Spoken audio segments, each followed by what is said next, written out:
கண்மணி அன்புன்னு அடுத்த வர எபிசோடில் பார்த்தீங்கன்னா, கண்மணியும் அன்பும் அவங்க ஃபேமிலியை கூட்டிட்டு பார்த்தீங்கன்னா, கண்மணி வீட்டுக்கு போயிருப்பாங்க. அதாவது அவங்க அண்ணன் வந்து ரெடி பண்ண அந்த கெஸ்ட் ஹவுஸ்க்கு போயிருப்பாங்க. அதுக்கப்புறம் அந்த ஊர்ல வந்து சாமி கும்பிடும்போது பார்த்தீங்கன்னா, அங்க வந்து கொலு பொம்மையெல்லாம் ரெடி பண்ணி ஒரு குடிசைக்குள்ள வச்சிருப்பாங்க. அத பார்க்கலான்னு சொல்லிட்டு கண்மணி உள்ள போம்போது, அங்க பார்த்தீங்க அப்படின்னா, கரண்ட்லேருந்து பவர் வந்து ஷாக்லாம் பாஞ்சு எல்லாமே எரிய ஆரம்பிச்சிரும். அதுக்கப்புறம் கண்மணி வந்து அந்த நெருப்புல மாட்டிப்பாங்க. "என்னை காப்பாத்துங்க, காப்பாத்துங்கன்னு" கத்துவாங்க. அப்போ குடும்பமே வேகமா ஓடி வருவாங்க. அதுக்கப்புறம் பார்த்தீங்க அப்படின்னா, அந்த மாரி அன்பு தான் வேகமா உள்ள ஓடி கண்மணிய வந்து உள்ளேருந்து தூக்கிட்டு வருவாரு. இருந்தாலும் கண்மணிக்கு பார்த்தீங்க அப்படின்னா, லைட்டா அங்கங்க தீக்காயம் பட்டு மயங்கி விழுந்துருவாங்க.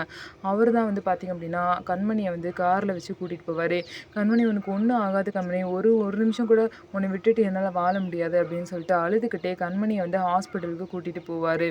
ஸோ பார்த்தீங்க அப்படின்னா, குடும்பமே கண்மணிக்கு இப்படி ஆயிடுச்சுன்னு சொல்லிட்டு ரொம்பவே வருத்தத்தில இருக்காங்க. ஸோ இதுக்கப்புறம் என்ன நடக்க போகுது? கண்மணி எந்த பிரச்சனையும் இல்லாம உயிர் மீண்டு வந்துருவாங்களா? அப்படின்னு சொல்லிட்டு நம்ம வெயிட் பண்ணி பார்க்கலாம்.